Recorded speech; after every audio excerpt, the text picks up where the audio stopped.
Channing Tatum, who I'm starting to warm to. I'm starting to think he is a better actor than he let on whenever he first started acting. What was his first movie? Well, I don't remember his first movie, but I know he started out in the Step Up series, and he was much more of a yes, that was that dance movie. Huh? Yeah. Where he has to work in the dance studio because he's found doing a crime around there. So for community service, and all of that. But now he's been with Steven Soderbergh for a few films. He was in Haywire, which I very much liked Haywire, and now he's here with Magic Mike, which is about Channing Tatum, based loosely on Channing Tatum's experience before he was an actor as a male stripper, and he takes in another man named Alex Pettyfer who's down on his luck living with his sister, and he then teaches him the trades of being a stripper. It also has Matthew McConaughey, who also I think is having someone referred to as a career renaissance, because he's also coming out with Killer Joe, the William Friedkin film, which I'm very excited for, and he was in Lincoln Lawyer, which was all right, but as an actor's piece, he did a very good job in that as well. Now, the interesting thing about Steven Soderbergh, he's one director who's faded at Cannes, which means pretty much everything he does is very widely accepted, especially over there in the film festival world. But I do like that he is a director who's not afraid to talk about genre movies, like Contagion. It was a movie about infection.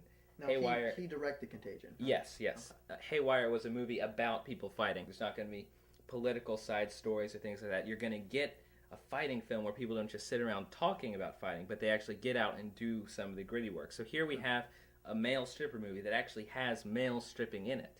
So he doesn't shy away from the genre movies, which I do think is very brave. Now, an interesting fact: you were the only yes, man. That is true. That is true. I was the only man in the theater watching it. I sat on, well, I'll just say I sat in the front section because I was the only one that would then not be noticed. And I will say there were some elderly women there watching it, which did add a level of uncomfort. But whenever it started, again, it's a very good, stylish. He does the whole handheld, which I will say I have my reservations about digital cinema.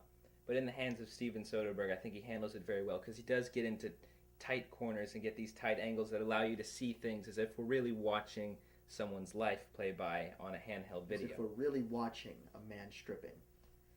As if. Wow, that is interesting. Yeah, and I know, and I understand there are many people I talk to that say they don't want to see it because it's a male stripping movie, which it does have male stripping in it, which I do think is very, very brave for him to do. So courageous. No, I will see that movie. I haven't seen it yet, but I will see that movie. I'm not going to not see it just because there are male strippers in it. Now, it will be uncomfortable, but it also harks back to the B movies. We talked a lot about like exploitation movies, B movies, which things like Demi Moore and Striptease, or just zombie strippers, things like that, wherever it actually has female stripping in them, it doesn't shy away from that, which is why I think it's a virtue of the film. It is predictable.